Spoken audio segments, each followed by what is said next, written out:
Today I am going to tell you about an American horror film called Pitchfork, released in the year 2016. There are spoilers ahead, please like and subscribe the video.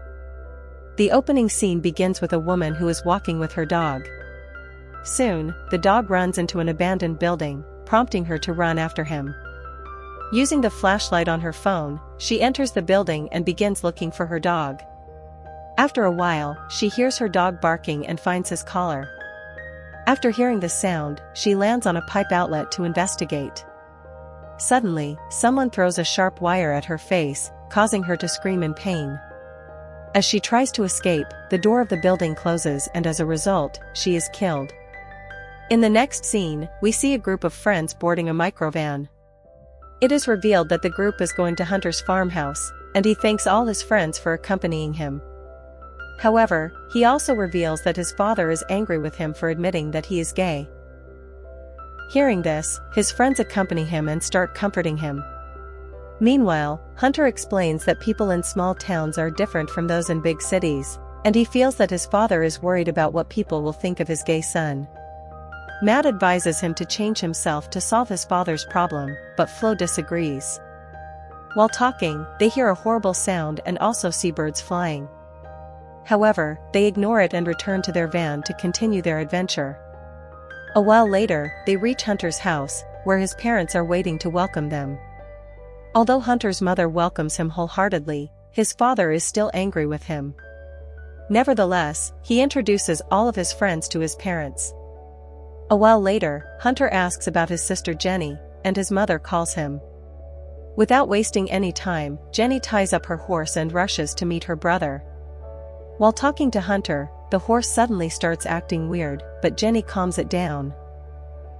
Here, we learn that Jenny treats animals very well. After this, everyone goes inside and starts preparing for the party. Later, when Hunter talks to his mother, she assures him that his father loves him and will eventually understand him. Jenny, on the other hand, asks her father for permission to party with the group, but he refuses. Soon, many of the town's residents are invited to the party, and everyone has a lot of fun there. Flo starts talking to an attractive man. Meanwhile, Jenny tries to sneak out, but her father puts her back to bed. As he prepares to leave, Jenny requests him to look for monsters in his closet. He takes her word for it and soon comes out of the closet, assuring her that there is no monster in her bedroom. Despite this, Jenny is not convinced and requests him to look under her bed. Surprisingly, when he crawls under the bed, he freezes. Jenny thinks he is playing a prank on her, but suddenly a huge shovel emerges from her bed, making her scream in fear. On the other hand, her mother hears a noise in the basement and goes to check. While looking around, she sees some blood stains on the floor and panics. However, just as she is about to leave, she notices a man who is holding a shovel and wearing an animal mask. Scared, she tries to run away, but is easily caught and gunned down. In the next scene, Lynx approaches Matt while he is smoking outside. She reveals that she is attracted to him, and soon they engage in physical intimacy. Meanwhile, while Claire is looking for Matt, she meets Gordon and starts talking to him. Gordon admits that he is surprised why she is still with a playboy like Matt, but Claire ignores him. On the other hand, as Matt and Lynx finish their work and leave, we see that the man with the pitchfork is following them from behind. Inside the van, Rocky and Janelle are talking to each other. Rocky is very happy when Janelle reveals that she is pregnant. At the party, when Gordon and Claire arrive together, Matt gets jealous and pushes Gordon. This angers Rocky and the two argue. At the same time, Claire asks Matt where he was, but he pretends he was looking for her. When Claire finds out Matt and Lynx are having an affair, she punches Lynx and leaves.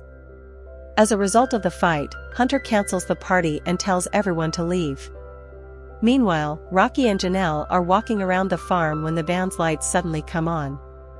They head to the van to investigate, but no one is there.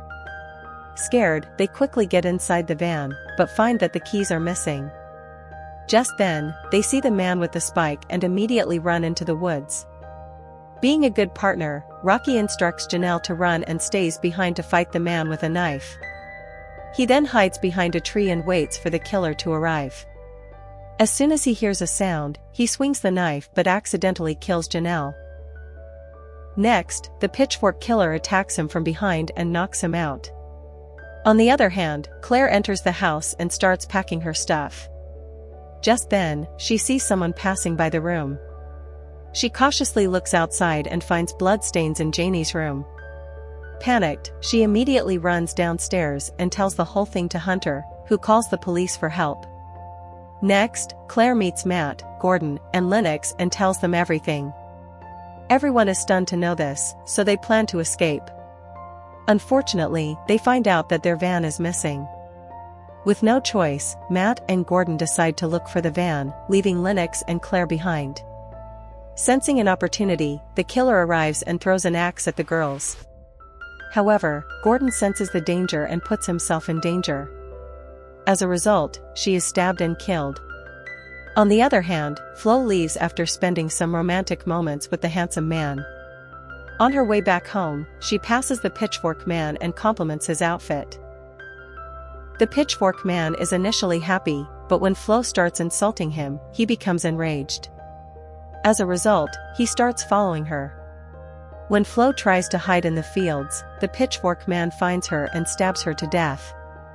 He then drags Flo to the same place where he kept his other victims. Meanwhile, some police officers arrive at the scene and start their investigation. Later, the Pitchfork man goes to the place where he kept Hunter's father and Jenny. As the killer approaches her father, Jenny starts talking to him politely so that he will leave her father. Initially, the strange man gets angry, but after Jenny uses her excellent animal communication skills, he calms down.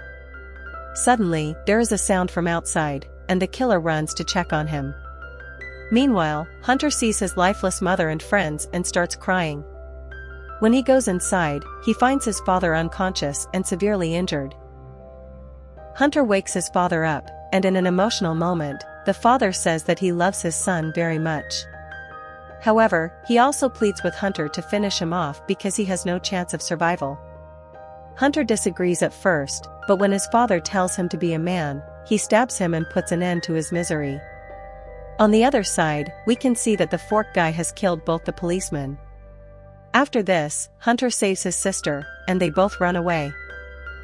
However, as soon as they leave the place, the fork guy drags Hunter back to the barn. So, he decides to confront the monster so that his sister can be saved. In the next scene, Hunter is shown unconscious and lying among some bones. A few moments later, he regains consciousness, and at the same time, Matt, Claire, and Lennox all arrive there. As a result, Hunter advises his friends to rescue Lennox while he distracts the killer. Soon, he executes his plan and the killer is after him. Meanwhile, Matt tries to convince Claire to let go of Lennox, but she refuses. Left with no choice, Matt helps him free Lennox, but the poor girl is badly entangled in the wires. In her determination to save her friend, Claire runs to get the cutting tools while Matt stays behind. Just then, the fork guy arrives and instead of saving Lennox, Matt runs away. He then goes to Claire and lies to her that Lennox is dead. Soon, the two prepare to leave, but suddenly they hear Lennox screaming as the fork guy is killing it. Claire gets angry at this and calls Matt a coward. A while later, Claire and Matt bump into Hunter, but the fork guy catches them again. This time, Matt decides to join the fight. So, he orders his friends to run away. Sadly, he is no match and the killer easily overpowers him and finishes him off. Meanwhile, Hunter and Claire decide to reach the nearest house for help. When they reach the Hollister family's house, they are welcomed inside. The two explain everything to Mr. Hollister, but the latter does not trust them. The house also looks unusual and strange, and this creates a feeling of insecurity in Claire. She asks Hunter to leave, but he replies that they have no other choice. A few moments later, Mrs. Hollister comes to them and offers them some drinks. Sadly, the drinks have been spiked and when the two drink it, they fall unconscious. Before Hunter falls unconscious, he recognizes the man with the fork and identifies him as his childhood friend Ben.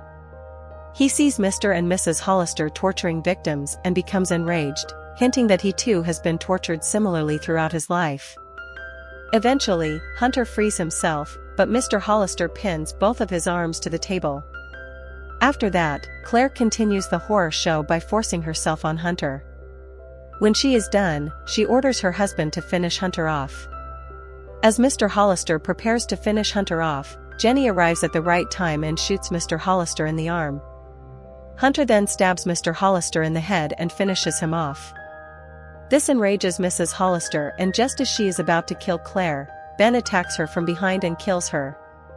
In the next scene, Jenny, Hunter, and Claire grab Ben by the collar and hang him from a noose in an attempt to kill him, despite Jenny's attempts to calm him down. The next morning, as the three are walking down the street, Ben, who is miraculously alive, runs to attack them with his shovel. Just as he is about to pounce on them, Jenny quickly turns around and tells him to stop, and he complies. The film ends with Jenny ordering the shovel man to take her life.